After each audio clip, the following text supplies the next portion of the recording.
Bismillahirrahmanirrahim. Assalamualaikum warahmatullahi wabarakatuh. Salam sejahtera buat semuanya dan juga salam sejahtera dan sehat selalu untuk dosen pengampu dari mata kuliah birokrasi yaitu Bang Budi Krismanto Sirait, SOS MA. Sebelumnya perkenalkan, saya Ahmad Gading Fadila. Saya merupakan mahasiswa program studi Ilmu Politik semester 3 Fakultas Ilmu Sosial dan Ilmu Politik di Universitas Siliwangi. Dan pada kesempatan kali ini saya ingin berbagi cerita dan juga sharing-sharing informasi melalui pengalaman yang telah saya lalui pada ranah birokrasi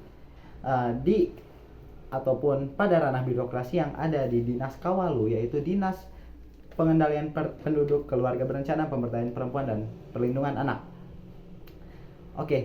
Selama saya melalui pengalaman saya, pada saat itu saya ditugaskan oleh sekolah untuk mengikuti pelatihan kerja lapangan atau training internship, dan saya diberikan kesempatan untuk melakukan magang di Dinas PPKBP 3A. Dinas PPKBP 3A ini dari singkatannya saja sudah mencakup berbagai bidang. Alhasil terdapat 3 bidang, yaitu ada pengendalian penduduk, keluarga berencana, pemberdayaan perempuan dan perlindungan anak. Dan pada kesempatan pada saat itu, pada tahun 2021 khususnya selama 6 atau 7 bulan awal hingga akhir tahun, saya ditempatkan di sektor bidang pemberdayaan perempuan dan perlindungan anak sebagai content planner dan multimedia division yang memiliki tugas untuk merencanakan susunan konten yang nantinya bisa dipublikasi, atau bahkan saya ditugaskan untuk membuat dokumentasi baik itu secara audio, video ataupun foto, dan ditugaskan juga untuk membuat desain yang nantinya dapat mempercantik visual dari dokumentasi untuk dipublikasi. Adapun hal lainnya seperti saya ditugaskan untuk membuat video profile tentang Bunda Forum Anak Daerah dan juga company profile tentang Dinas PPKBP 3A, khususnya di bidang sektor PPPA. Pada saat saya berada di ranah birokrasi bidang sektor pemberdayaan perempuan dan perlindungan anak, saya dapat mengatakan bahwa bentuk birokrasi yang ada di dalamnya itu sangatlah relevan dan juga sesuai dengan konsep serta teori ataupun pandangan mengenai birokrasi yang sebagaimana telah disampaikan oleh Hegel. Hegel sendiri mengemukakan bahwa pandangannya mengenai birokrasi adalah birokrasi hadir sebagai salah satu bentuk pemenuhan pelayanan publik atau pemenuhan kebutuhan masyarakat. Istilah ataupun narasi sederhananya yang ia katakan adalah negara sebagai jembatan supaya masyarakat dapat mengakses kebutuhan dan juga hal-hal lainnya yang menjadi hak dan kewajiban mereka.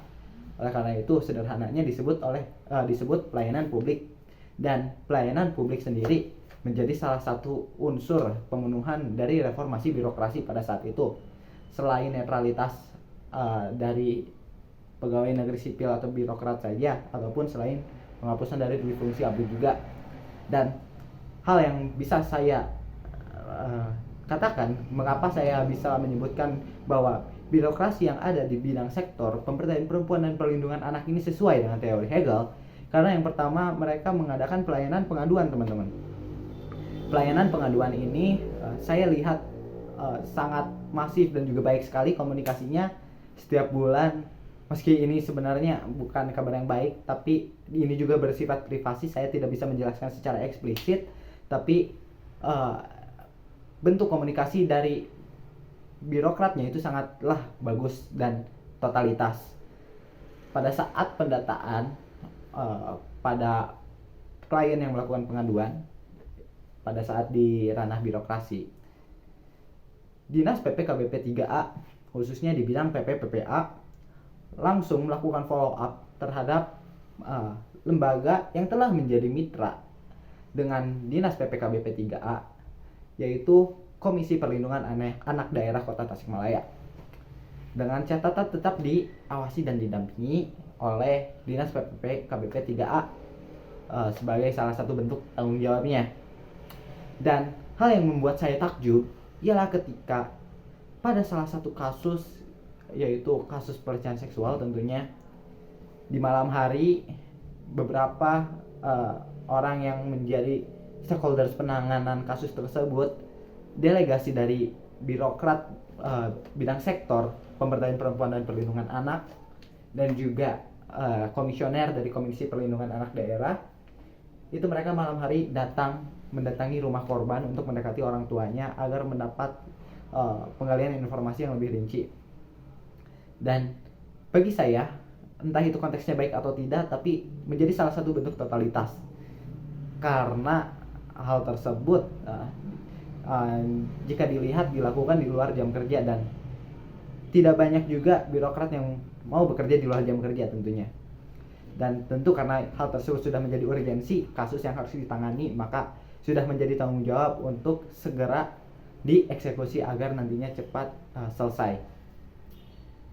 Lalu tak hanya dalam konteks pelayanan publik atau pengaduan saja, akan tetapi dalam pemaksimalan dan juga kesesuaian teori Hegel, Dinas PPKBP 3H khususnya bidang pemberdayaan perempuan dan perlindungan anak melakukan pemberian edukasi kepada masyarakat, khususnya orang tua, mengenai parenting dan juga hal-hal mendasar lainnya seperti memasak, membuat kerajinan yang nantinya dapat diimplementasi untuk memberikan edukasi kepada anak-anaknya di rumah.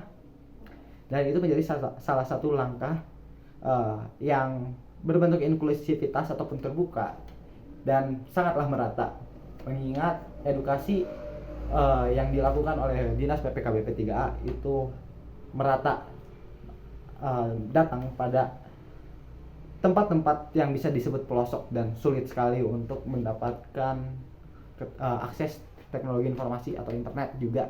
Tapi bukan berarti tidak bisa, akan tetapi ada kendala dan sulit, dan saya merasakan hal tersebut. Akan tetapi tetap saja di ranah-ranah birokrat terdapat berbagai permasalahan-permasalahan yang memang ternyata ini beberapa bagian sudah ada yang dijelaskan oleh dosen pengampu kita, Bang Budi, pada saat kelas.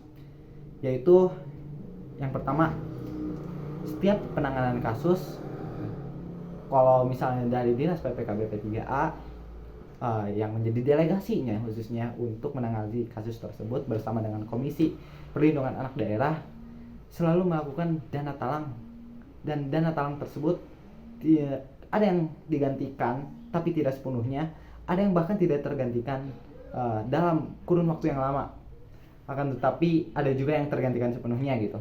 Tapi yang lebih parah lagi, hal ini dapat dibuktikan karena orang tersebut langsung bercerita dan mengeluh kepada saya hingga melakukan resign. Salah satu komisioner yang ada di KPAD melakukan pengunduran diri karena per bulannya ia selalu mengerjakan tugas dan kewajiban sesuai dengan apa yang telah diperintahkan, tapi hanya mendapat tunjangan atau gaji gitu ya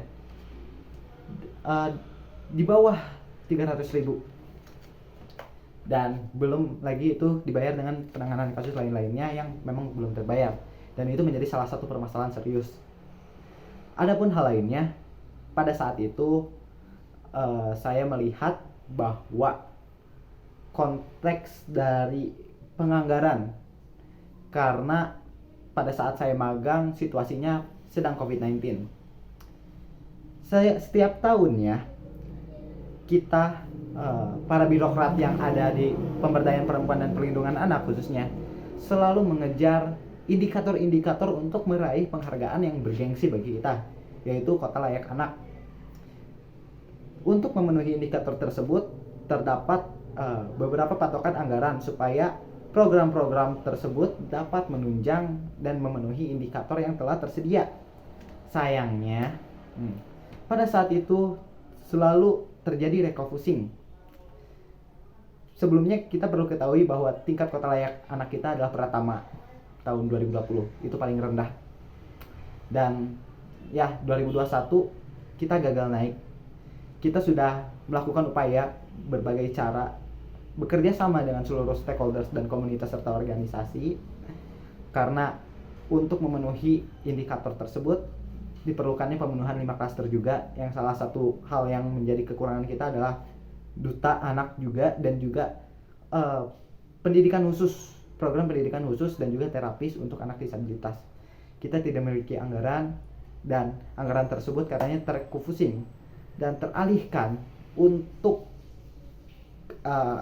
penganggaran ataupun penanganan COVID-19, kesehatan COVID-19 pada saat itu.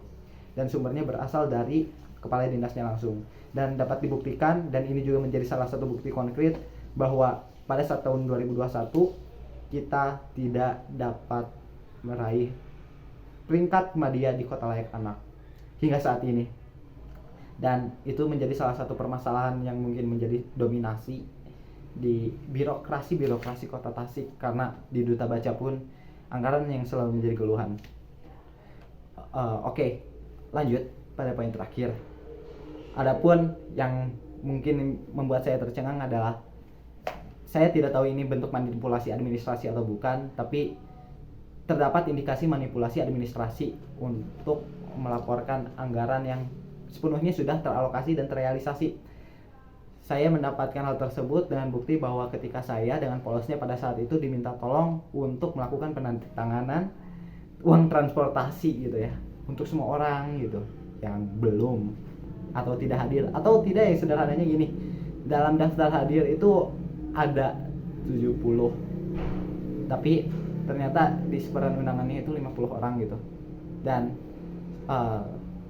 saya tidak memiliki bukti fisik yang kuat, karena saat itu juga saya tidak berpikir yang demikian. Hanya saja kecurigaan saya muncul setelah semester 2, khususnya pada saat pendidikan anti korupsi. Akan tetapi ya, manipulasi administrasi tak hanya itu saja. Adapun kayak bentuknya proposal yang harusnya di banner itu jumlah harganya sekian, tidak ada kesesuaian, dan ya terdapat indikasi kecurigaan dari saya bahwa ada uang yang mungkin tidak sepenuhnya teralokasi untuk beberapa bidang dan juga properti. Dan ya, berikut beberapa permasalahannya, tetapi secara umumnya memang ada kecemburuan sosial juga antar bidang, yang mana memang pada saat ini Indonesia itu memiliki program khusus pengembangan stunting. Alangkah hasilnya pada saat itu program untuk keluarga berencana sangatlah didominasi, dan program dari bidang kita itu tidak terpenuhi. Jadi ya, alhasil ada kecemburuan antar birokrat. Akan tetapi saya simpulkan bahwa kita tidak bisa sepenuhnya menyalahi birokrasi, karena birokrasi itu sistem ya, bukan insan gitu. Insan itu birokrat itu. Dan kalau misalnya ada yang kurang tepat dari proses birokrasi, ya kita tidak bisa salahkan sistem birokrasi, tapi ada yang salah dalam penindaklanjutan dari birokrat. Dan ini menjadi salah satu bentuk pencerdasan dan juga pemahaman, supaya kita bisa lebih dapat memilah lagi mana yang tepat untuk dikritisi, dan mana yang baik untuk diapresiasi, mana yang tepat untuk diapresiasi.